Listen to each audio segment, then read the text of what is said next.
So, good evening. Good evening. Buenas noches a todos y bienvenidos a esta noche especial para celebrar la publicación del nuevo libro de Uva de Aragón, El Reino de la Infancia, Memorias de mi vida en Cuba, presentado en colaboración con el Instituto de Investigaciones Cubanas de la Universidad Internacional de la Florida. Wow, that is a mouthful. Okay, FIU's Cuban Research Institute. Books and Books ha tenido una larga colaboración tanto con UBA como con FIU, y a través de los años hemos podido unir fuerzas para traerles cientos de programas con los mejores autores, académicos y pensadores sobre el gran tema de Cuba y la diáspora cubana. Para nosotros es un gusto inmenso poder colaborar con ellos y les extiendo las gracias de parte de todos nosotros en Books and Books y también a esta bella iglesia que nos da albergue para hacer nuestras presentaciones tan a menudo. Ahora, para introducir a nuestra autora, esta noche tenemos al doctor Jorge Duany. El doctor Duany es el director del Instituto de Investigaciones Cubanas y catedrático de Antropología en la Universidad Internacional de la Florida. Ha publicado extensamente sobre migración, etnicidad, raza, nacionalismo y transnacionalismo en Cuba y el Caribe. Su último libro se titula Picturing Cuba, Art, Culture and Identity on the Island and in the Diaspora, publicado en el año 2019. Y ahora, sin más demora, les presentamos al doctor Jorge Duany.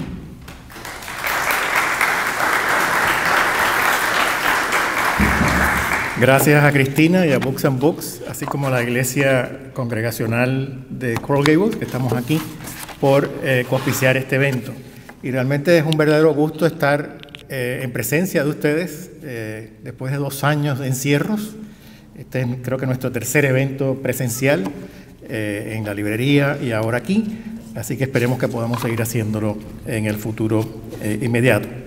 Antes de escuchar a la autora, quien nos va a hablar un poco de su libro y nos va a leer también fragmentos de su obra, quisiera presentarles brevemente a 2 personas adicionales que van a intervenir en este acto. Primero, Marlene Molión, quien es presidenta de la casa editorial Original Books, que se dedica a promover autores hispanos como UBA. Hasta ahora han publicado 3 libros de ella, entre ellos el que hoy presentamos, y me parece que hemos presentado los últimos 2 también conjuntamente. Marlene es además guionista, documentalista, productora y realizadora de videos. Ha ganado varios premios por sus documentales. Su novela En la Isla de los Pregones quedó finalista en el premio Azorín, y también ella se ha dedicado a la lucha por los derechos humanos en Cuba. Marlene va a leer un breve texto enviado especialmente para esta ocasión desde La Habana por Vitalina Alfonso Torres. Vitalina es una ensayista y editora cubana, graduada de Filología de la Universidad de La Habana, y desde la década de los años 80 ha mantenido una sostenida labor como editora y tiene a su haber más de 100 libros editados de distintos géneros literarios. Sus vínculos con Cuba son muy antiguos. En el año 2002, hace 20 años, publicó un libro sobre narradoras de la diáspora del Caribe hispánico titulado Ellas hablan de la isla, que incluye una entrevista a Cuba hecha en La Habana en el año 1999. Vitalina también recopiló y prologó una serie de artículos de Cuba recogidos en el libro El Mundo y mi Cuba en el Diario, publicado en Cuba en el 2015 y aquí en Miami en el 2016. También estuvo a cargo de la edición del Reino de la Infancia, que es el libro que vamos a presentar hoy. Finalmente, entonces, escucharemos a la autora que homenajeamos hoy, Uva de Aragón.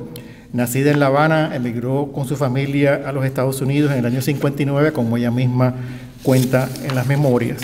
Ha cultivado todos los géneros literarios, ensayo, periodismo, poesía, novela, teatro, y ha publicado más de una docena de libros y centenares de columnas periodísticas. Varios de sus cuentos, poemas, ensayos y artículos aparecen en antologías, algunos de ellos en inglés. Ella me ha pedido que sea breve, pero yo voy a extender un poquito en la lista de algunos de los títulos que me parecen que son destacados. Su última novela, que es una novela de misterio, El crimen de Biltmore Way, publicada en el 2020, que fue realmente un éxito de taquilla. Memoria del silencio, también novela, publicada en el 2002 originalmente, reeditada en el 2010 y traducida al inglés. El caimán ante el espejo, un libro de ensayos publicado en el 93, reeditado en el 2000. Y de los años 90 quiero destacar un libro de poesía titulado Los nombres del amor, entre muchos otros. Este libro se publicó en el 96. Ha ganado varios premios literarios, incluyendo, aquellos que no lo sepan ya, el Florida Book Award por El reino de la infancia. Hasta su jubilación en el 2011 fue subdirectora del Instituto de Investigaciones Cubanas en FIU, donde también impartió clases, y todavía actualmente sigue siendo miembro correspondiente de la Academia Norteamericana de la Lengua Española. Obtuvo su doctorado en Literatura Española e Hispanoamericana de la otra universidad que está aquí cerca, la Universidad de Miami, y en el 2010 inauguró su blog Habanera Soy. Sin más preámbulo, le voy a pedir a Marlene Morleón que pase al frente, por favor.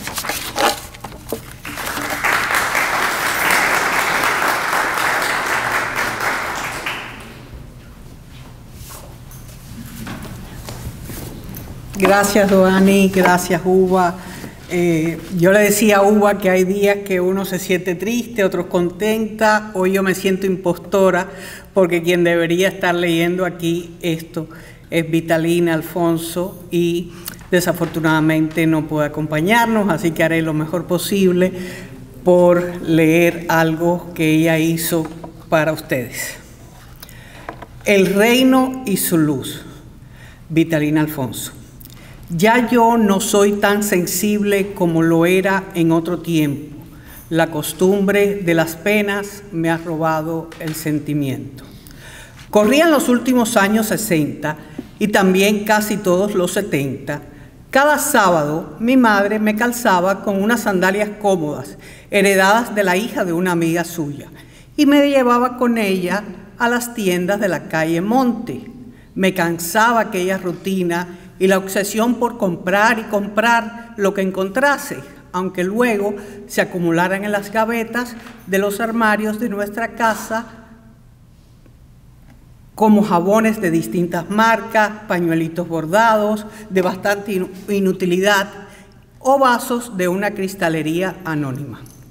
El recorrido de un extremo a otro de aquella calle iba salpicado siempre por múltiples comentarios.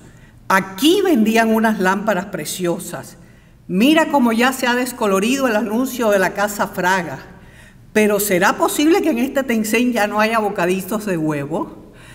Crecí rodeada de nostalgias y por si fuera poco, vi de manera vertiginosa derrumbarse, sin reparación alguna ni sustitución siquiera, aquel pasado de anuncios de neón, tiendas chics, festividades navideñas, de las que tanto hablaba mi madre, queriendo aferrarse a sus recuerdos para sacar fuerzas y sobrevivir a la desaparición paulatina del entorno de su niñez y su juventud. También me hablaba de presidentes pasados, de cómo mi abuelo la había cargado en sus hombros para que viera pasar a Grau San Martín, y también de una colonia de chinos que había cerca de la casa de sus padres, gracias a la cual se había deleitado con todos los helados de frutas posibles, licuados y sorbeteras. Durante el grueso de mis años de estudios secundarios y preuniversitarios, apenas oí hablar de Grau en las clases de historia, ni de una campaña presidencial honesta como fue la de Márquez Sterling, y mucho menos de la inmigración asiática tan trascendental en la historia de los negocios cubanos, no solo culinarios, sino de lavanderías y agricultura. En oposición, solo se repetía en las aulas la visión de una Habana en lo absoluto deslumbrante, sino llena de cadáveres de jóvenes masacrados por Fulgencio Batista y antes por Machado, y de una población que se dividía entre acaudalados, explotadores y políticos corruptos por una parte, y por la otra, hombres harapientos y mujeres que solo podrían sobrevivir volviéndose prostitutas o domésticas. Y en medio de ese entorno se enaltecía el despertar de unos jóvenes osados que habían salvado a la nación liderados por un ser excepcional. Crecí y me eduqué, por tanto, en medio de una gran ambivalencia de imágenes y con una marcada nostalgia por lo que relataba mi madre. Era mi nostalgia por lo no vivido. El baúl que guardó con candados una gran parte de la historia nacional para que las generaciones venideras, como la mía y las siguientes, ni por asomo hiciéramos comparación con un presente de literal derrumbe físico de La Habana, se abrió ante mí de manera panorámica al realizar la primera lectura del Reino de la Infancia. Allí, a través de filigrana que estaban engarzadas en un orden casi lineal, muchas de las principales anécdotas del primer ciclo de vida de la escritora y amiga entrañable Uva de Aragón, desde su nacimiento hasta los recién cumplidos 15 años. Sus recuerdos personales y entorno social, aunque muy ajenos a mi entorno familiar, de especial manera me conducían a un contexto que también fue mío y ya no estaba, y que en el subconsciente hubiera querido compartir no solo mediante las nostalgias de mis antepasados. Yo no sé lo que me pasa, pero tengo un sentimiento. Quizá la ternura, el dolor solapado y principalmente la honestidad en los recuentos fueron los principales elementos que me cautivaron y por eso demandé de la autora, casi con pasión, al leer su manuscrito, que cada una de las historias debían desplegarse como un álbum de recortes. Sí, un álbum que mediante imágenes acompañantes de los textos atestiguara aún más el devenir intenso de una familia ilustre y unida. El deseo irrefrenable por escribir de la autora, la llegada del primer amor, el miedo incontrolable ante los acosos políticos que fueron víctimas sus familiares más cercanos en los últimos días de permanencia en Cuba y finalmente el dolor inmenso por la necesaria estampida del suelo natal. Un dolor que se atestigua cuando se despide de su mejor amiga al término del último examen del segundo año de bachillerato, cuando entre sollozos besa a su abuela materna con la intuición de que será el postrer abrazo, y cuando al arribar a la que será su nueva patria, tiene que taponear sus tristezas porque su madre no entiende el inglés y se hace imprescindible asumir los rigores de los primeros trámites migratorios. Y ruedan lentas las horas, bajando el mundo al silencio.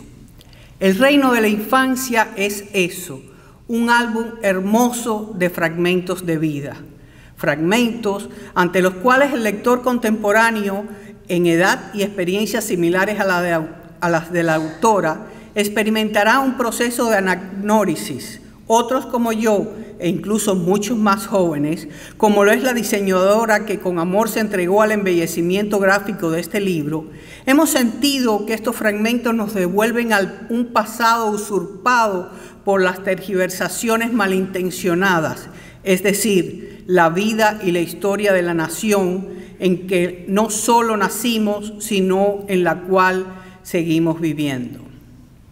Simultáneamente, justo por quedarnos en Cuba, las evocaciones en el Reino de la Infancia de barrios, paisajes y hasta locaciones muy concretas nos convirtieron metafóricamente a mí como editora y a Yenisel Cotilla como diseñadora en fieles guardianas y hasta en testigos de una especie de tercera dimensión del pasado que Uva se propuso salvar del olvido.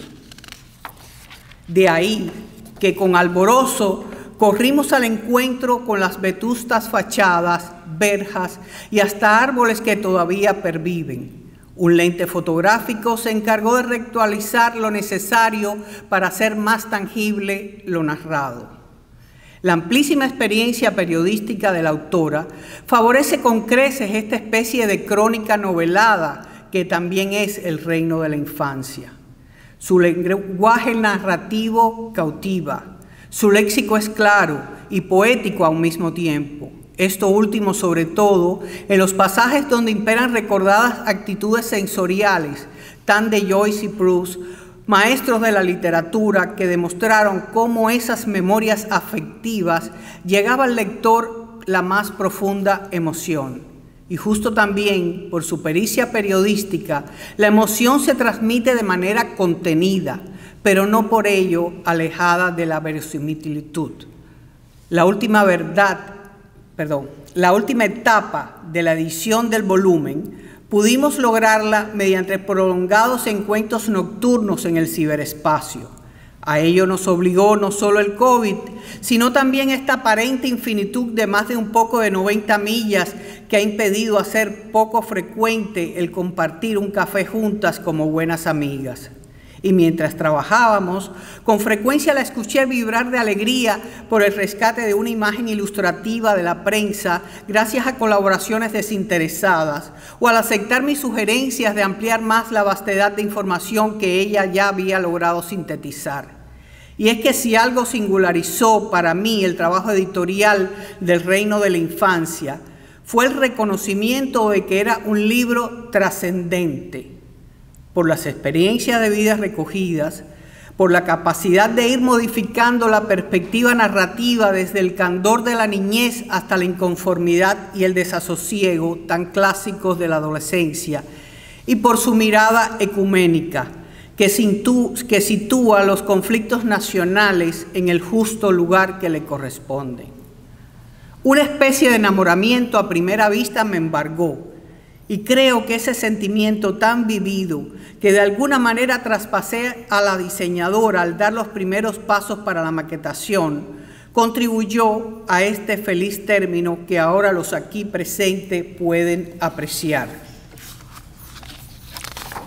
Un fragmento de mar con un muro que lo aparta y lo contiene, un cielo encapotado que por su color podría resultar un espejismo de las aguas, y un montículo en el que crecen unas palmas en la bifurcación de la calle, no es una foto escogida al azar para ilustrar la cubierta y la contracubierta de El Reino de la Infancia. En ella se sintetizan los motivos más recurrentes en las obras literarias de una gran parte de los que han partido definitivamente de Cuba. Como relata al final del libro, Uva de Aragón quiso, al recorrer por última vez La Habana y despedirse de su isla, atrapar al menos la luz que la acompañó durante sus primeros 15 años de vida. 40 años después, al reencontrarla en su viaje de regreso, probablemente habían variado los matices con los que la soñaba.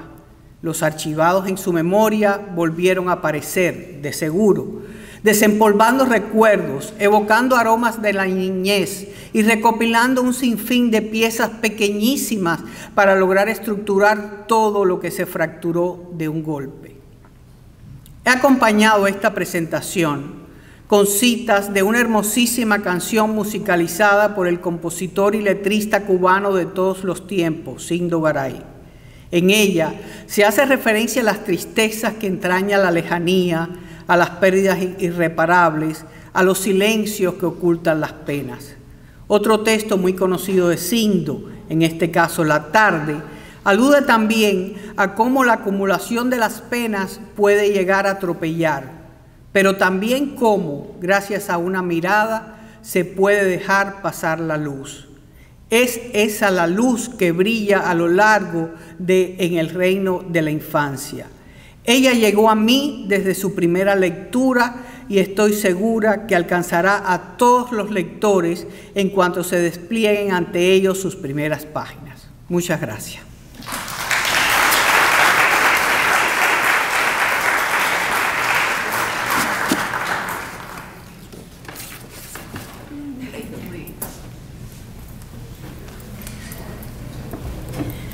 Buenas noches. Yo estoy muy contenta hoy. El bautizo de un libro es como el bautizo de un hijo, o de un nieto, o el bisnieto que espero que tenga pronto, aunque no hay ninguno en camino. Quiero empezar por dar las gracias a esta iglesia, Coral Gables Congregational Church, Congregational Church que nos acoge hoy, que tiene mucho significado para mí, porque aquí fue mi sobrino Guillermo Márquez Sterling, pastor por muchos años, y porque aquí se casó mi hija Ubi.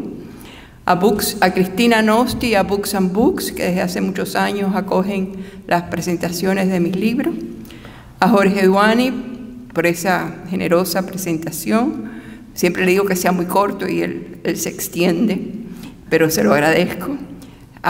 Al Cuban Research Institute, a todos los que han hecho posible este acto. Como ustedes saben, yo trabajé por muchos años en el Cuban Research Institute, y gracias a Jorge sigo sintiendo que es mi casa.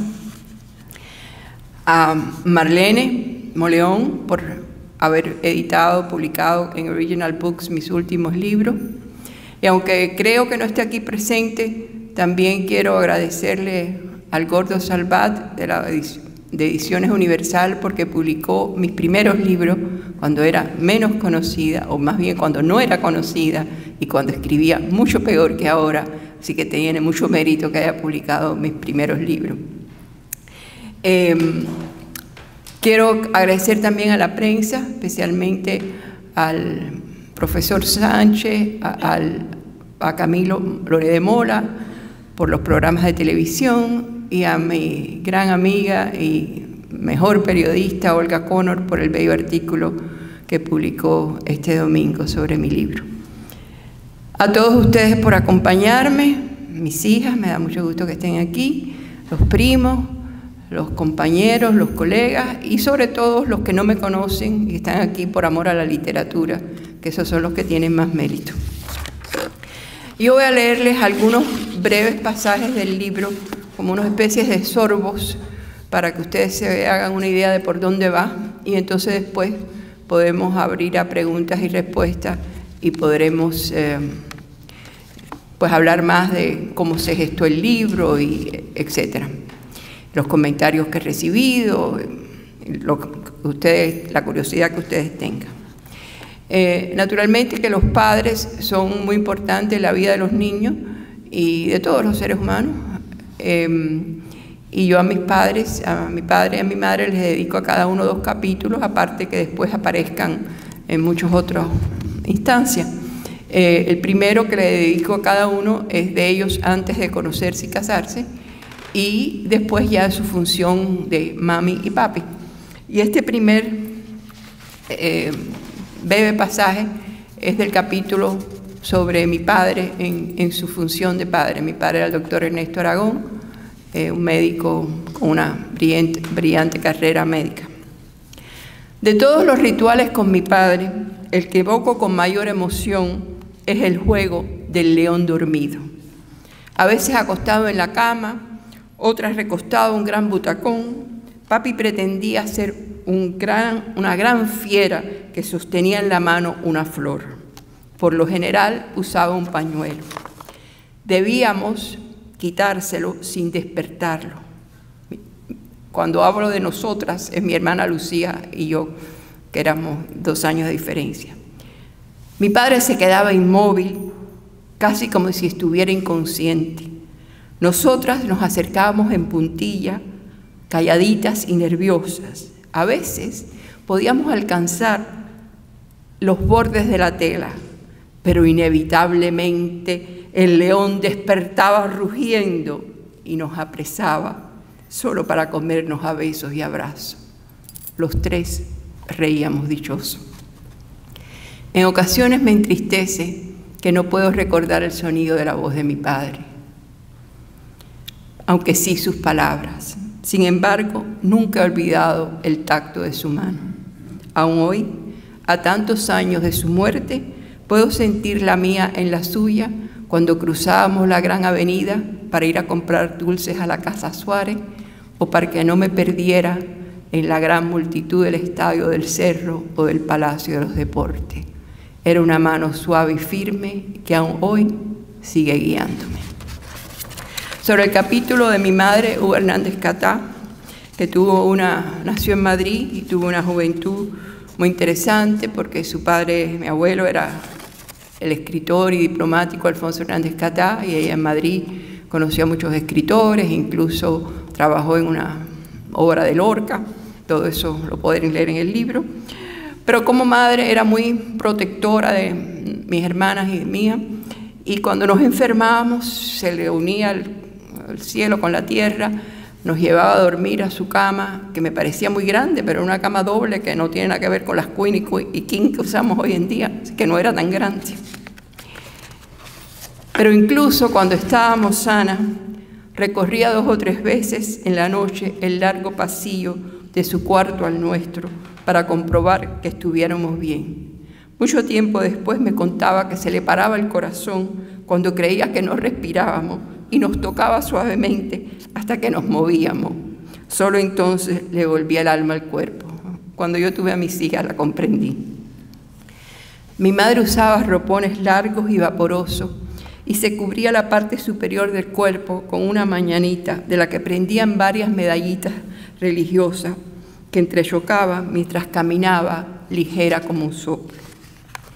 Si tuviera que escoger un solo recuerdo de mi madre, me aferraría a aquellas visitas nocturnas, aquel dulce beso sobre los cabellos, el sonido casi mágico de los pliegos de su bata de dormir y el suave tintineo de sus medallas, hiriendo el silencio de la madrugada. En 1950 hicimos un viaje a Europa largo de 5 meses. Mi padre murió cuando yo tenía 9 años, en el 54. Ya había tenido un infarto y yo pienso que él sabía como médico que iba a morir pronto y por eso hicimos ese viaje. No tengo a quien preguntarle y no se me ocurrió preguntarle a mi madre cuando vivía, pero yo creo que esa fue la razón de ese viaje. Ahora les voy a narrar un pasaje de la travesía de regreso en el vapor Argentina, que lo tomamos en Génova, después Nueva York, después La Habana. Veníamos mis padres, mi hermana Lucía y yo, mi abuela, mamá Lila, mi tía Sara Hernández Catá, que era un personaje que también aparece mucho en el libro, y tuvimos la gran suerte que en ese viaje con nosotros venía nada menos que el maestro Ernesto Lecona. Mi madre, que aún intentaba que mantuviéramos una rutina, nos mandaba a acostar a cierta hora y venía poco después a darnos la bendición, como era entonces la costumbre. Una noche, cosa extraña, porque Lucía y yo éramos bastante obedientes, yo creo que éramos medias bojas, nos acostamos vestidas, nos tapamos y nos hicimos las dormidas cuando mami nos dio las buenas noches con un beso. En cuanto sentimos sus tacones que se alejaban, nos escapamos del camarote y nos escondimos tras unas cortinas a escuchar a Lecona tocar el piano, en unas elegantes tertulias musicales que había organizado mi tía Sara y en las cuales, naturalmente, el cubano era el centro. A nosotros nos admiraba que este amigo de la familia fuera tan famoso y que le pidieran tal y más cual pieza con gran respeto y sobre todo que le dijeran maestro. Cierro los ojos y veo su rostro con el cabello hacia un lado de la frente, su traje de etiqueta y sus manos recorriendo las teclas de aquel gran piano de cola. Al terminar una de las piezas y romper en aplauso a la audiencia, Lecona se paró, se inclinó a saludar y luego caminó despacio hacia atrás hasta llegar a unas pulgadas de las cortinas que nos tapaban. Estábamos aterradas, temerosas de que nos iba a delatar y pronto ardería Troya. No fue así. El maestro se inclinó ligeramente y nos preguntó en un susurro, ¿qué desearían las señoritas escuchar? Y no sé por qué le contesté de inmediato, Siboney. Y en medio de la madrugada y del inmenso Atlántico, aquel gran genio cubano interpretó ese lamento criollo para aquellas 2 niñas que sin comprender aún el alcance de su talento, tanto lo querían y admiraban. Muchos años después, cuando escribí por primera vez esta anécdota, que no sabía de qué recodo de mi memoria había surgido, se la envié por correo electrónico a mi hermana Lucía para comprobar si era verídica o producto de mi imaginación. Las cortinas eran rojas y daban un calor tremendo. Así mismo fue. Me has hecho llorar, fue su respuesta. No iba a leer este pasaje, pero lo he añadido por 2 razones. Bueno, estamos dando un salto en el tiempo, del 50 al 56, mi padre murió en el 54, mi madre se volvió a casar con Carlos Márquez Sterling, que fue un gran padre para mis hermanas y para mí. Recuerdo ese año 56 como un año feliz en mi vida. También cambié de colegio, empecé a estudiar en el Roston y su hijo menor, Manuel, vino a vivir con nosotros. Nosotros teníamos medios hermanos, pero no que vivían con nosotros, así que por primera vez tuvimos un hermano in situ. Él traía a sus amigos a la casa, organizaba juegos de croquet y de badminton. Fue un momento feliz. Y de ahí viene ese pasaje que lo leo en parte porque Manuel ya tiene 90 años y no está muy bien de salud, y por otra razón que les diré después. Durante más de una temporada, Manuel nos suscribió a los conciertos de la Orquesta Filarmónica Nacional. Eran los domingos a las 11 de la mañana en el auditorio. Contábamos con un palco en el bellísimo teatro. En camino a los conciertos, Manuel nos explicaba las características de los compositores en el programa de esa mañana. Confieso que al principio me aburría y pasaba el rato mirando a los asistentes y sus ajuares. A nosotras nos encantaba escoger un lindo vestido para esas mañanas de domingo, porque además muchas veces en el intermedio los amigos de Manuel, que algunos eran jóvenes muy guapos, se acercaban a saludarnos. Poco a poco, sin embargo, fue creciendo en mí el disfrute de aquellas melodías. No sé por qué, comencé a visualizarlas. Algunas me llevaban a praderas cundidas de flores amarillas, otras me acercaban a un precipicio, me despertaban alegrías, excitación, nostalgia, según el tempo. Hubo un concierto que no olvidaré jamás. Igor Markevich, el músico ruso, director invitado en la temporada de 1957 al 58, dirigía la orquesta por última vez en La Habana. Era un hombre alto, delgado, más bien calvo, con unas manos muy grandes. Con la derecha movía la batuta, ora con rapidez, ora con lentitud, y con la izquierda parecía hablarle a cada instrumento. Esta vez no cerré los ojos. Estaba fascinada por el director. No era la única. Al terminar, el público entero se puso de pie y le ofreció una larga y apretada ovación. Desde los palcos y todo el piso superior, los asistentes debemos caer páginas de los programas que habíamos cortado en pedacitos. Por unos instantes daba la impresión que en aquella isla tropical y dentro del teatro nevaba copiosamente, como si nos hubiéramos trasladado a Kiev, la ciudad natal del gran maestro. Pocas veces en mi ya larga existencia he visto una audiencia más emocionada. Naturalmente que he añadido este pasaje para dedicárselo al valiente pueblo de Ucrania y la gran lucha que están dando por la libertad de su patria y por la del mundo entero y la democracia. Carlos Márquez Sterling no fue solo un gran padre para nosotros, sino un gran cubano que tuvo muchos méritos, y entre ellos el intentar, aunque no lo logró, el evitarle a Cuba el triunfo de la revolución. Combatió contra Batista y combatió contra Fidel, con lo cual no la pasamos muy bien en esos tiempos. Él fundó el Partido del Pueblo Libre y el partido tuvo su convención, como tienen los demócratas y los republicanos, para proclamar su nominación a presidente y de vicepresidente de Rodolfo Méndez Peñate, que era un destacado profesor universitario, un hombre muy decente.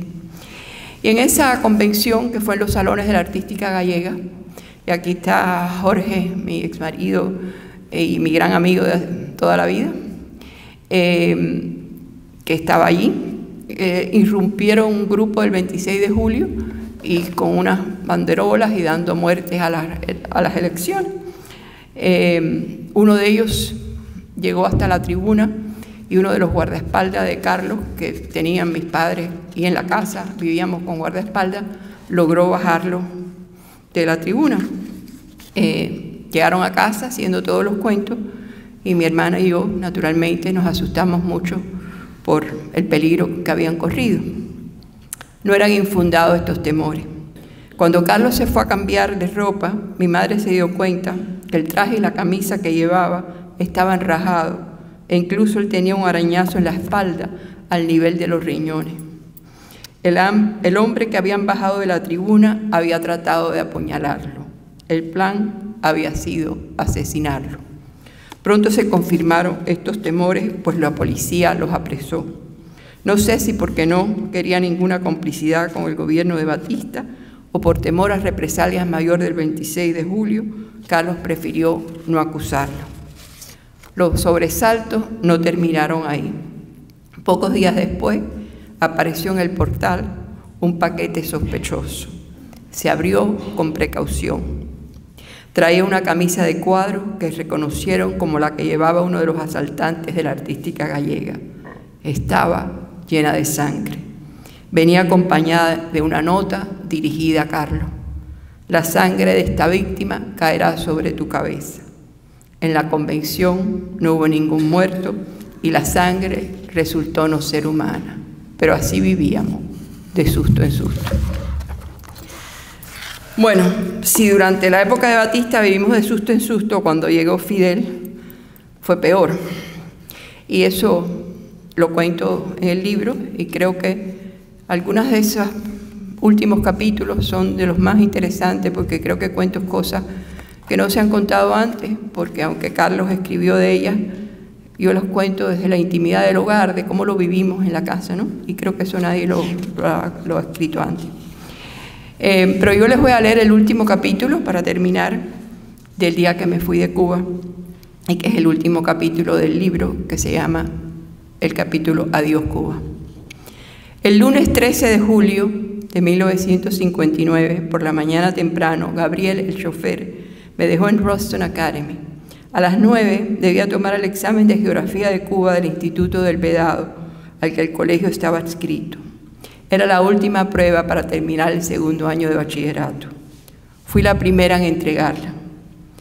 Minutos después, hizo lo mismo mi mejor amiga, Nancy Cree.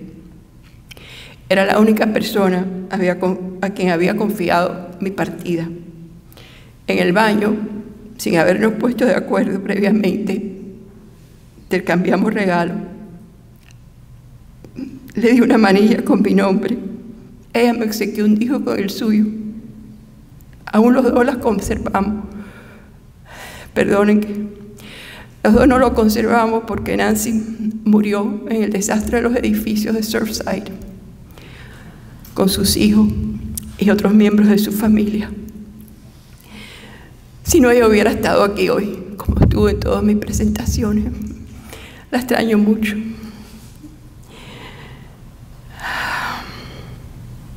Perdonen. Seguimos. El avión se iba a la 1:15, así que cuando llegué a casa no hubo mucho tiempo que perder. Me cambié de ropa, me peiné. A los 15 años recién cumplidos, no necesitaba maquillaje. Se me ocurrió ponerme un sombrero para el viaje, pero después de probármelo, lo descarté y lo tiré sobre la cama. Menos mal, usted sabe lo que hubiera sido, salir al exilio con una Pamela. Oí que me llamaban porque se acercaba la hora de partir. En la puerta del cuarto que hasta hacía unos meses había compartido con mi hermana Lucía, que acababa de casar, me detuve. Observé los grabados de las Madonas de Rafael en las cabeceras, las dos camitas con sobrecamas de flores. Sobre la mía, los libros del colegio, entre ellos Geografía de Cuba de Leví Marrero, y la Pamela con su lazo blanco que había decidido no usar. Después comprendí que esa imagen representaba lo que dejaba atrás, mi niñez, mi país y un estilo de vida que nunca sería igual. Recorrí cada habitación queriendo grabar en la mente todos los detalles de aquella casa en la que había vivido desde los 2 años. Presentía que sería un viaje muy largo. Al mismo tiempo, me decía que era muy dramático y que pronto regresaría. En la maleta solo había empacado ropa de verano, el anuario del colegio, 3 libros, el álbum con los recortes de los artículos publicados, la fotografía de mi padre muerto y una con mi novio. Mi abuela, mi adorada mamá Lila, no quiso el aeropuerto. La besé y abracé antes de bajar al primer piso. En el descanso de las escaleras, alcé los ojos y la vi de nuevo.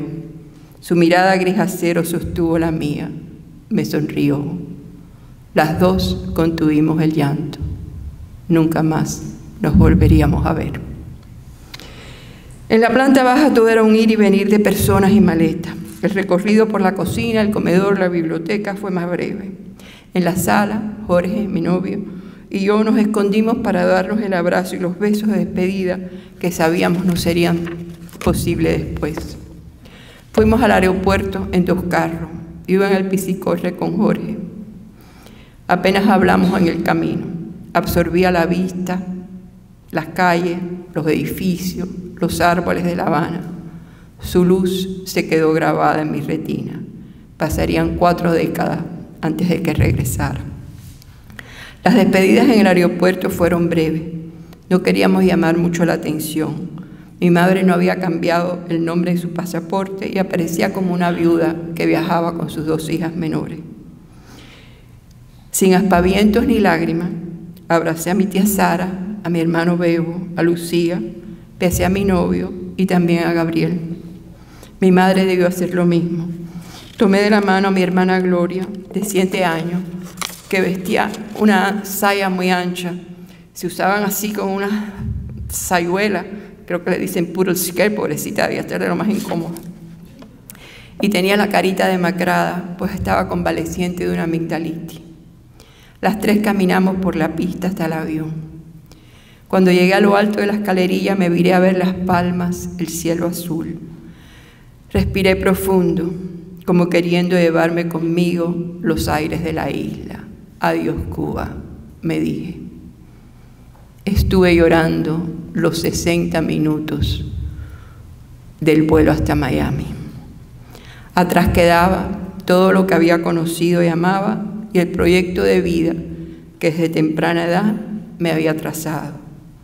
Mi madre no hablaba una palabra de inglés y cuando aterrizamos tuve que hacerme cargo de los trámites de emigración y de que no perdiéramos el vuelo a Washington, a donde Carlos nos había dicho que fuéramos, pues él había vivido en esa ciudad cuando su padre había sido embajador de Cuba en la capital norteamericana. Ya no lloré más. Supe que había adquirido nuevas responsabilidades. Todos los cubanos recuerdan la fecha en que se fueron de Cuba. La vida se rompe en 2. Hay un antes y un después. Algo dentro de uno se quiebra, como un espejo que se hace añico y comienza a partir de ese momento a reflejar imágenes distorsionadas. Ese día me hice mujer. El reino de la infancia solo podría recuperarlo en la memoria. Y en este libro he tratado de recuperarlo para compartirlo con ustedes. Muchas gracias.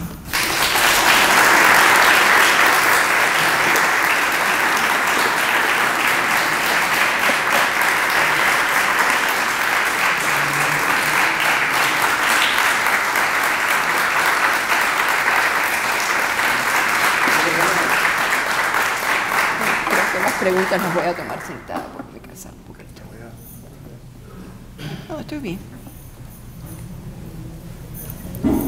Gracias, Uva, por compartir esos fragmentos de la obra y por escribirla. Sobre todo, antes de seguir a las preguntas y comentarios, quería comentar que el libro está disponible pues, en la parte de acá de la iglesia para aquellos de ustedes que quieran adquirirlo y que, por supuesto, la autora se lo va a autografía. Vamos a hacer una sesión de preguntas y respuestas. Yo voy a aprovechar mi papel como moderador para hacerte un par de preguntas que tenía después de leerlo. Y una tiene que ver con algo que tú desarrollas muy bien en las memorias, que es la conexión entre la historia de tu familia y la historia de Cuba. Y creo que el momento en que las dos se conectan de manera más explícita es en el pasaje sobre el golpe de Estado de 1952, donde tú cuentas que te tocó avisarle a tu padre lo que había ocurrido. Y que él dice al final de ese pasaje, pobre Cuba, ¿no es así? Exactamente. Entonces quisiera que nos contaras un poquito de cómo fue que tú, al escribir la obra, las memorias, te diste cuenta de que esas dos historias estaban conectadas y al final, bueno, obviamente en este último episodio terminan en el éxito. Bueno, yo creo para casi todos los que crecimos en Cuba en los años 50, de alguna manera la vida política marcó nuestra vida de niños o de adolescentes, porque había una violencia en Cuba mayor a partir del 56, pero para una niña sensible y consciente de lo que pasaba alrededor de ella, pues en realidad esa violencia empezó el 10 de marzo de 1952. Y mi madre, que era muy sabia en muchas cosas, escogió dos hombres de lujo. Mis dos padres fueron hombres que los dos tenían un gran amor por Cuba y la sirvieron, uno en la medicina, otro en la política. Su padre también la sirvió en la literatura y en la diplomacia, de manera que a través de ellos toda esta conciencia de lo que pasaba en Cuba. En mi casa se recibían todos los periódicos en la sobremesa, tanto cuando mi padre vivía como con Carlos, venían periodistas, escritores, las tertulias que hacía mi tía Sara, y también nos llevaba a casa de Fernando Ortiz y escritores que me llevaba a conocer, de manera que yo crecí en un mundo en que la vida pública y la vida privada se entremezclaban y por lo tanto estaba muy consciente de lo que pasaba y me afectaba. Por ejemplo, hubo un momento, y lo cuento ahí, en que nos prohibieron ir al cine porque todas las noches explotaban bombas en La Habana, y entonces nos pusieron a un profesor para darnos clases de baile de salón para que nos entretuviéramos en algo, y yo no entendía por qué nunca podía hacer en mi casa, y claro, voy a hacer en mi casa, era una casa que estaba siempre bajo amenazas, ¿no? Y bueno, todos esos años, la llegada del desembarco del Granma, ese día, unos días después me operé de apendicitis y yo estaba aterrada en el hospital, no porque me fueran a operar, que no tenía ningún miedo por eso, sino porque, fíjense, las cosas de los niños, ¿no? Yo tenía 12 años, yo estaba segura que los revolucionarios estaban en Santiago, en las montañas, yo estaba segura que iban a llegar al centro médico y iban a tomar el hospital, y eso era lo que me tenía desvelado. Así que yo creo que era casi inevitable que, claro, una vez que mi madre se casó con Carlos en el año 56, pues ya no solo es que ese fuera un ambiente que estuviera en la calle, que estuviera en el colegio, sino que nos tocó muy de cerca, ¿no?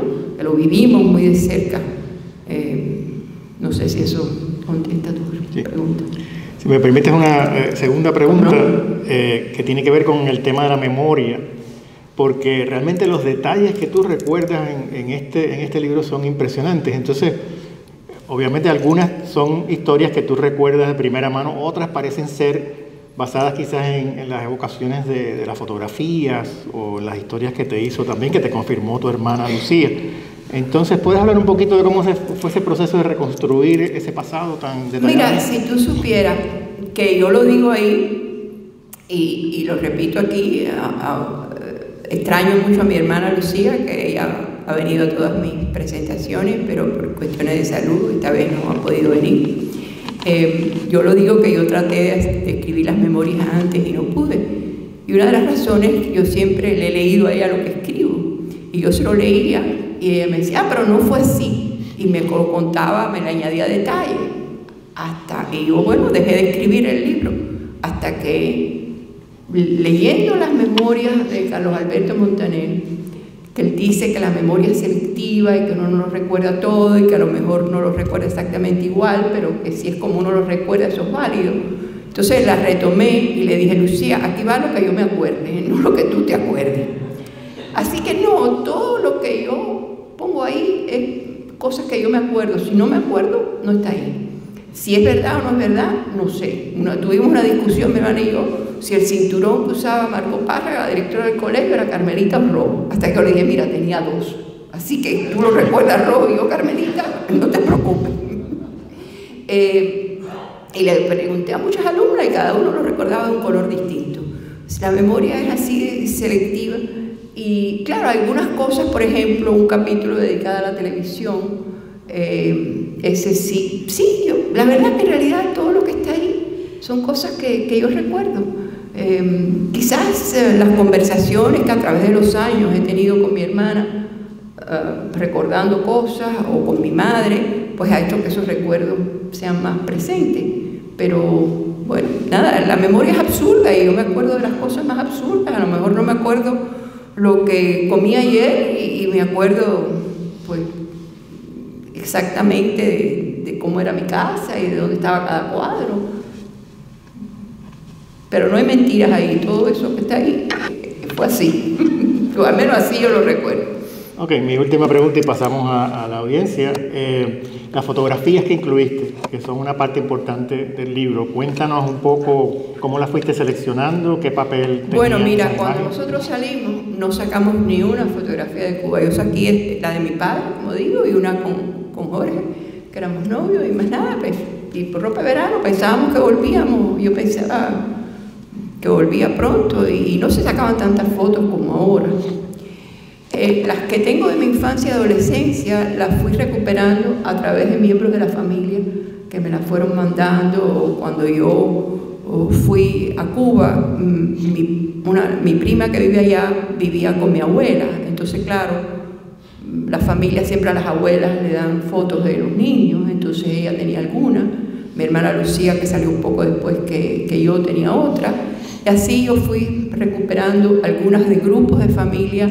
Mi primo Armandito, que salió de Cuba hace Armando Carballo de Baragón, que salió de Cuba, no sé, hace 15 años o algo así. Hay una de mis 9 años, que el padre de mi primo Jorge Carballo, que está aquí, que estoy con él y con su hermano.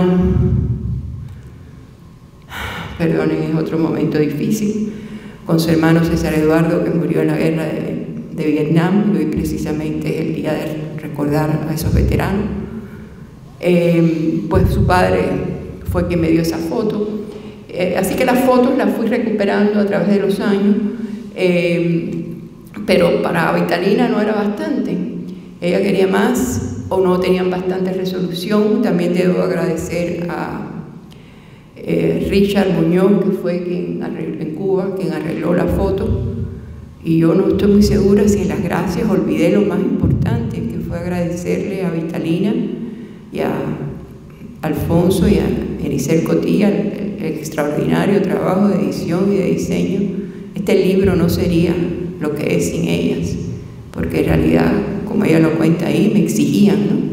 Fue de ella la idea de hacer las pequeñas biografías al final. Y por ejemplo, hay ilustraciones de hechos políticos como del 10 de marzo o del 13 de marzo, o el ataque a Palacio, y eso me lo consiguieron la Universidad de La Habana, la Universidad de Miami, la otra universidad, como tú dices, pero es mi alma mater, que quieres que diga. Y ellos me decían, no, hay que buscar en las revistas, busca esto, y así también le preguntaba a mis hermanas, a mis primos si tenían más fotos, y fuimos reconstruyendo toda. Cuando no tenía, por ejemplo, el capítulo sobre los venezolanos que estuvieron exiliados en Cuba, pero sí tenía la generosa dedicatoria de doña Bárbara, que me hizo años después Rómulo Gallego, entonces pusimos eso, y así. Fue una labor. Yo empecé a escribir ese libro, bueno, lo empecé hace años, lo dejé, qué sé yo, pero volví a empezar en enero, del 20, y se lo mandé, el primer borrador a Vitalina, en agosto del 20, y fue en septiembre del año pasado que por fin salió, así que estuvimos un año trabajando en él. Muchas gracias. Bueno, ahora sí vamos a abrirlo a preguntas y comentarios de la audiencia, si pueden identificarse, y creo que hay unos micrófonos, aquí hay uno que podemos compartir para que se oiga. Los hemos dejado tan anonadados que nadie, los cubanos con un micrófono son temibles. Bien, hable alguien. Allá está Cristina Nosti con el micrófono, si alguien quiere. Acá. Hola.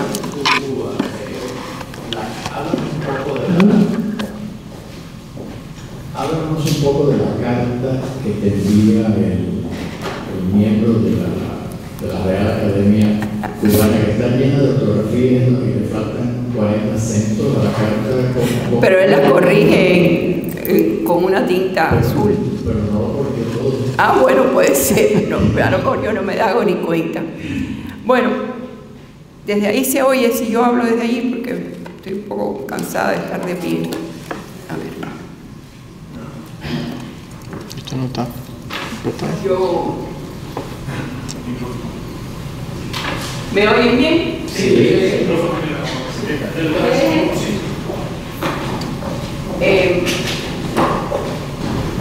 Cuando yo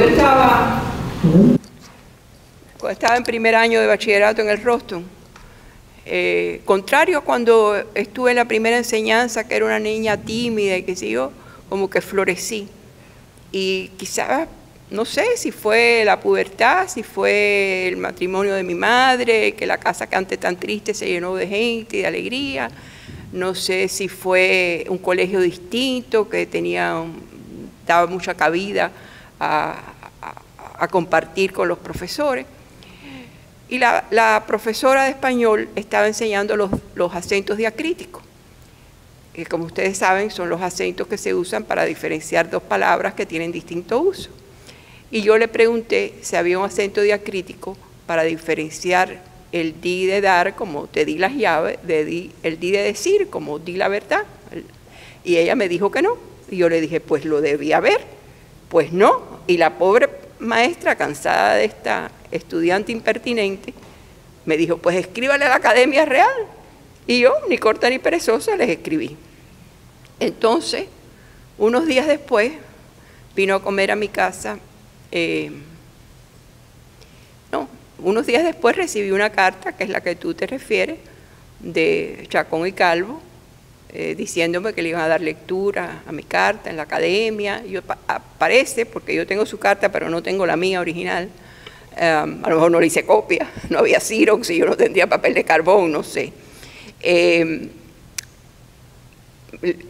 conocía a mi abuelo, conocía a mis padres, le mandaba saludos a toda la familia y qué sé yo.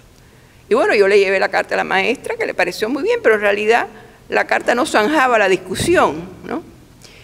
Y unos días después fue a comer a casa Gastón Vaquero, el gran poeta y periodista, que era un hombre alto, un mulato alto, con un vozarrón así, y me dice, de ti hablan hoy en el periódico. Él era jefe de redacción del diario La Marina, y a casa llegaban todos los periódicos, pero ese día, que era un sábado, me parece, yo no había leído la prensa. Y yo digo, ¿de mí? Y entonces pidió el periódico y yo estaba sentada en el suelo a sus pies y leyó un artículo muy hermoso que escribió el gramático Juan Fonseca sobre mi consulta. Y en realidad yo entendí el principio y el final en que se refería a mí, pero todo por el medio no entendí nada. Pero me parecía como música aquello y que yo hubiera provocado ese artículo. Y que después él me mandó con una carta de su puño y letra. En ese álbum que llevé de Cuba, me llevé esas cartas y me llevé ese artículo.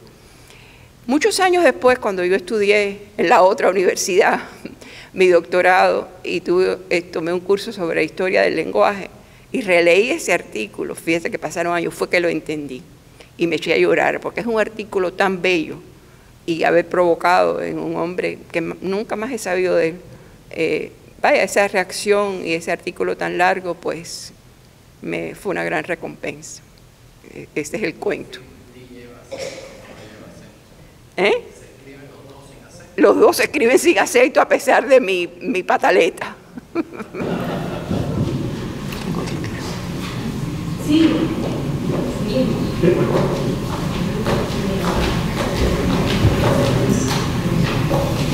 ¿Quién tiene preguntas?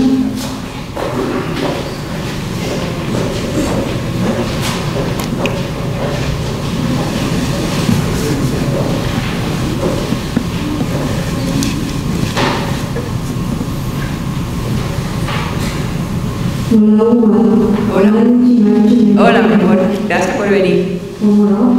Es un honor. Yo quería hacerte una pregunta porque yo me fui a las condiciones bien... Estoy por el estilo porque esto te va más trágico lo mío. Pero mi pregunta es, ¿en qué momento tú comprendiste que no ibas a regresar a Cuba? Esa es una buena pregunta. No sé, porque los 2 primeros años que viví soltera en Washington con mis padres. Mi padre estaba tan convencido de que íbamos a regresar. Después mi padre encontró un trabajo en Nueva York y Jorge llegó de Cuba y nos mudamos y nos casamos, y después ya nació mi hija y volvimos para Washington. Y esos años de las infancias de mis hijas, en que éramos bastante pobres, yo creo que, aunque yo pensaba en Cuba, ya no estaba obsesionada con el regreso, porque tenía que trabajar, que ocuparme de mis hijas, de mi hogar, y creo que poco a poco se fue borrando esa ilusión. Yo creo que estábamos como en piloto automático, como que nos hubieran dado un golpe por la cabeza y no sabíamos qué nos había pasado, ¿no?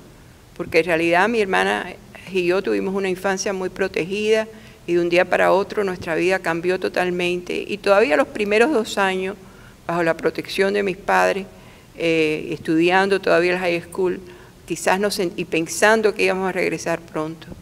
Yo creo que quizás después de Bahía de Cochino y de la crisis de octubre, pero no recuerdo un momento consciente en que haya dicho ya no vamos a regresar.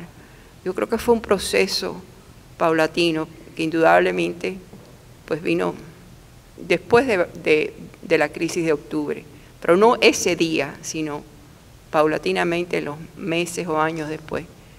Incluso en el año 71 yo me hice ciudadana americana, y me hice ciudadana porque yo trabajaba para un señor que era su asistente administrativa y quiso que yo me hiciera notario, y yo le dije que no podía hacerme notario porque había que ser ciudadano, y me dijo, ¿tú no eres ciudadano? Y dije, no. Dice, pues te haces ciudadana. Y claro, en ese momento a todos nos hacía tanto falta el trabajo, que bueno, decidí que me tenía que hacer ciudadana. Total, después nunca me hice notario, porque ya cuando me hice ciudadana, ya él me había puesto como parte de la corporación y yo no podía notarizar los papeles de la corporación. Pero él me llevó, era un americano judío, bueno, todavía seguimos en contacto, el día cuando eso había que jurar y llevar testigos, y él fue de testigo, y yo iba llorando todo el camino. Me acuerdo que estaba nevando, y él me decía, si yo hubiera sabido que era tanto problema para ti, yo no te hubiera dicho que te hicieras ciudadana. Así que, no sé, aún el 71 y haciéndome ciudadana, no sé si creía que iba a regresar o si me dolía jurar otra bandera. Entonces son sentimientos muy complejos, ¿no? No te puedo dar una fecha exacta, fue un proceso.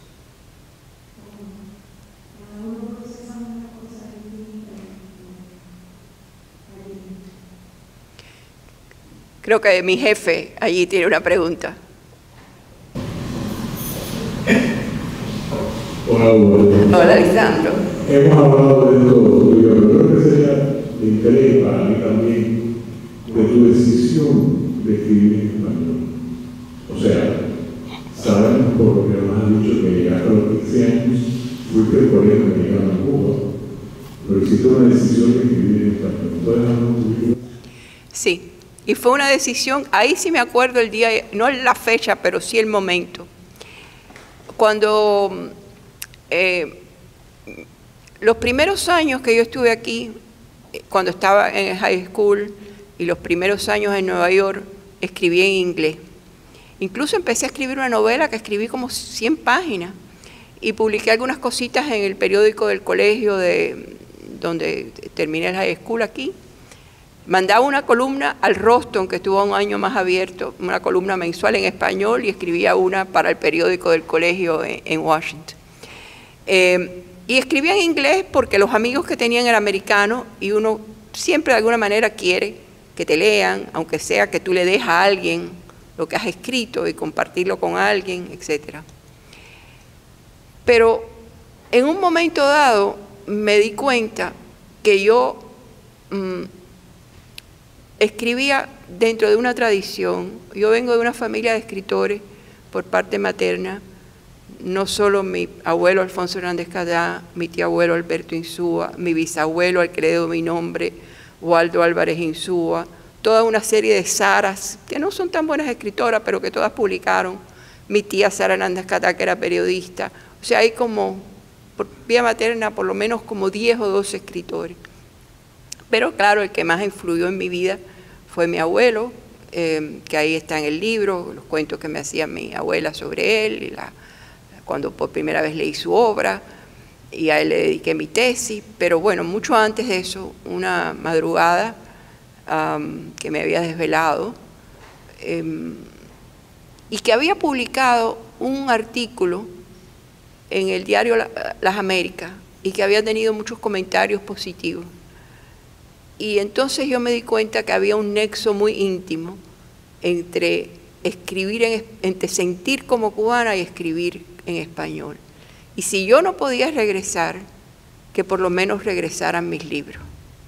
Y de alguna manera me alegro mucho de esa decisión, porque quizás hubiera tenido otro campo y a lo mejor alguna recompensa económica mayor si hubiera escrito en inglés. Yo sé que tengo lectores en Cuba y esos son mis lectores naturales, así que no me arrepiento nada de haber tomado esa decisión.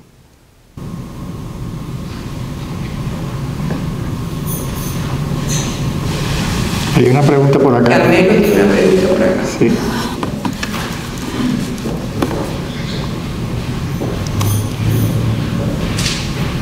Y además, Lisandro, tú que me revisas los textos en inglés, sabes que mi español es mejor que mi inglés, porque yo haya estudiado en el Rosto. Gracias. He leído tu obra y siempre hay una fina sensibilidad tanto en la poesía, la novela, la narrativa, ha recorrido, y la pregunta es muy directa. Si tuviese que hacer, por supuesto sé que vas a hacer muchas obras más, te veo muy bien, por cierto, me alegra muchísimo. ¿Qué género escogerías para tu próximo? Bueno, yo estoy trabajando ya hace varios meses en una novela que yo espero que sea mi mejor obra. Uno siempre espera que la última obra va a ser la mejor. Y espero que no le pase como mi abuelo, que decía eso y se murió en un accidente de aviación y nunca la llegó a escribir. Mira, yo creo que yo he hecho mucho periodismo y que hay algunos libros míos con artículos periodísticos, como por ejemplo Morir de exilio, que es un libro que a mí me gusta mucho, que es de personas que han muerto en el exilio. Si uno puede ser juez de su propia obra, yo creo que los 3 libros más importantes que yo he escrito es El Caimán ante el espejo, al menos hizo muchísima bulla, la novela, y es un ensayo, la novela Memoria del Silencio, que hay una edición bilingüe, que ganó un premio, que la enseñan en muchas universidades, y esta obra que yo creo que ya la están traduciendo y que yo creo que es importante porque eso me lo ha demostrado Vitalina y Anicer en ver cómo a ellas les ha recuperado una Cuba que ya no existe. Entonces creo que de una manera íntima, personal, recupera una sociedad.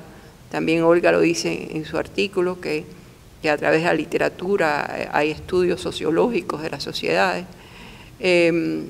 Bueno, lo próximo es una novela basada en mis bisabuelas, 2 cubanas en el siglo XIX, de familias independentistas que se casaron con 2 españoles. Nada más que les voy a hacer una anécdota. Uno de mis tatarabuelos estaba en Baracoa, a punto de ser fusilado por conspirar contra España durante la guerra de los 10 años, y este teniente coronel del ejército español fue a pedirle la mano de su hija, y él se la concedió, y lo fusilaron, y ellos se casaron, y de ese matrimonio nació mi abuelo. Así que son unas historias increíbles, y eso me va a ocupar un poco de tiempo, y después no sé, Alberto, si la vista, la espalda me va a dar para seguir escribiendo obras de aliento. Puedo escribir una cosa aquí, una cosa allá, recoger cosas que ya tengo escritas, pero yo no quería morirme sin escribir este libro y sin escribir la novela que estoy escribiendo ahora. Ya después, pues veremos. Carmelo tenía una pregunta. Sí. Aquí. Tú mencionaste que escribiste el libro del Pueblo de Artes. Mencionaste que escribiste el libro del Pueblo de Artes y lo retomaste. ¿Cuándo cuánto tiempo te llevó hacer el libro? Bueno, la segunda vez cuando ya lo retomé, que tenía hecho un índice más o menos de los temas que quería tratar, que tenía, no sé, 10 o 12 borradores de capítulos, me demoró como 8 meses, escribiendo todos los días, 4 o 5 horas diarias. Y cuando yo tengo un proyecto así, y este proyecto es relativamente fácil, porque cuando soy yo y mi computadora, o sea, yo y mi mente y la computadora y mis dedos, la cosa va rápido. Esta novela, que es una novela histórica, que tengo documentos, algunos difíciles de leer, récords militares, y claro, los libros de historia y todo eso, es más lento el proceso, ¿no? A veces hay periodos de lectura para asimilar las cosas y después escribe 1 o 2 paginitas, pero esto, vaya, es mi memoria. Entonces me demoró como de enero a agosto del año 20, ya me cogió la pandemia, empezó en marzo, creo que interrumpí un poco porque tuve COVID en junio y me sentí bastante mal como un mes. Y con todo eso yo tengo la fecha en agosto que le mandé a Vitalina, en agosto del 20, el primer borrador de la obra, y de ahí hasta septiembre del 21 estuvimos trabajando con las fotos y con las correcciones y las pequeñas biografías que las escribí después. Pero el texto en sí me demoró unos 8 meses. Pero yo podría decirle otra realidad, que es que también me demoró toda la vida, porque aunque sea sobre mi infancia, es importante tener la perspectiva que uno tiene a cierta edad para poderse ver a sí mismo y ver a sus mayores y ver su ciudad. O sea, yo no sé si yo hubiera escrito este mismo libro si lo hubiera escrito hace 30 años. No creo que hubiera... No fue fácil. Una de las cosas que... Y lo digo porque el que no escribe no se da cuenta a veces de estas cosas. Una de las dificultades era encontrar el tono. Una cosa es el estilo y otra cosa es la voz y el tono. Si lo iba a escribir con una voz de niña, si lo iba a escribir con mi voz de ahora, si iba a tener la perspectiva desde la niñez y de la juventud, y cómo iba a traer a la narración cosas que pasaron después y que modificaron mi visión de lo que viví de niña. Pero una vez que ya tuve claro cómo yo quería que eso fuera, entonces ya fue rápido.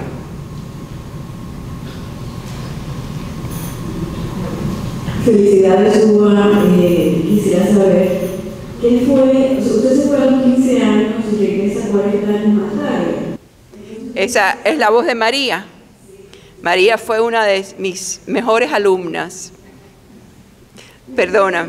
¿Qué fue lo que la asombró cuando regresó a Cuba 40 años más tarde? ¿Qué fue lo que más le impactó al regresar a Cuba? Lo que más me impactó es que todo estaba igual. Yo he viajado muchas veces, mucho a Madrid, y claro, la Puerta del Sol está igual y la Plaza Mayor, pero siempre hay algo distinto, algo que cambia, y una cosa que están construyendo y que tiene que el taxi que coger por acá.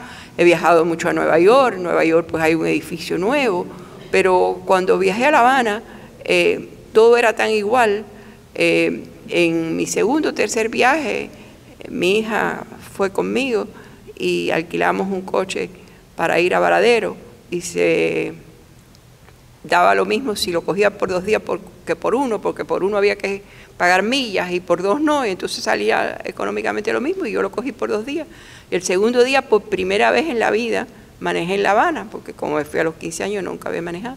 Y yo iba a los lugares y me decía, mami, pero tú sabes. Y yo decía, sí, es como no. Y cogí el túnel y llegué por la Quinta Avenida, y llegué hasta donde estaba nuestra casa, y a todas partes, a las partes que eran mis barrios, ¿no? Bueno, incluso me fui hasta La Habana Vieja, ¿verdad, Ubi? Que cogimos fuimos hasta la Plaza de Armas, y después yo atravesé por una calle que no sabía cuál era, pero yo sabía que iba en camino al Hotel Inglaterra, y llegué. Lo que me asombraba y asombraba a la gente que me acompañaba era lo bien que yo me acordaba de La Habana. Incluso llegué hasta la tumba de mi abuelo, que no tenía la dirección, sin preguntar dónde estaba. cuando yo me fui, que no había fotografía y no había videos y no había nada de esas cosas, y Cuba cayó como en un hueco negro, que no había ninguna imagen que tú pudieras. Yo por las noches antes de dormirme recordaba cómo era mi casa, cómo era la casa de mi abuela, cómo se iba de mi casa al Encanto, cómo se iba de mi casa al colegio, cómo se iba de mi casa al Carmelo, para que no se me olvidara. Y parece que ese ejercicio, que después ya dejé de hacerlo porque pasaron 40 años, no te voy a decir que todas las noches en 40 años estuve pensando eso, pero sí lo pensé por mucho tiempo. Uno siempre piensa cosas antes de dormirse, ¿no? Ese momento antes de dormirse, ¿no? Hay gente que tiene suerte que pone la cabeza en la almohada y se quedan dormidos, ¿no? Pero por lo general, o a veces piensa lo que vas a hacer el día siguiente, a veces piensa algo te ilusiona o lo que tienes que empacar para un viaje. Por lo general piensas antes de dormirte. Y yo lo que pensaba eran los caminos de La Habana para no olvidarlo. Y no los olvidé. Y eso en cierta forma fue una sorpresa. A mi hermana, que fue conmigo en el primer viaje, le sorprendieron más cosas en el sentido que yo trabajaba en el Cuban Research Institute, mis colegas iban, yo había visto muchos documentales, había visto muchas fotos, había hablado con mucha gente que vivía en Cuba, de manera que el deterioro de La Habana no me causó tanta impresión porque lo había visto en fotografías, en películas, en documentales. Sin embargo, a mi hermana, que vive en Washington y que no estaba tan al tanto de la actualidad cubana, le impactó ese deterioro más que a mí. Sin embargo, ahí estaban mis árboles, mis parques, donde monté bicicleta, donde corrí, la playita cerca de Copacabana, rocosa, donde después que mi padre murió iba tanto a llorarlo. La farmacia donde el domingo que murió mi madre y yo fuimos a comprar una inyección. Dice farmacia, le faltaban como 3 letras al letrero, pero está la farmacia, es una farmacia y tiene el mismo letrero aunque le falten letras. No sé, eso es lo que más me impactó, que me era tan conocida la ciudad, que me era tan mía, que seguía siendo La Habana donde yo crecí.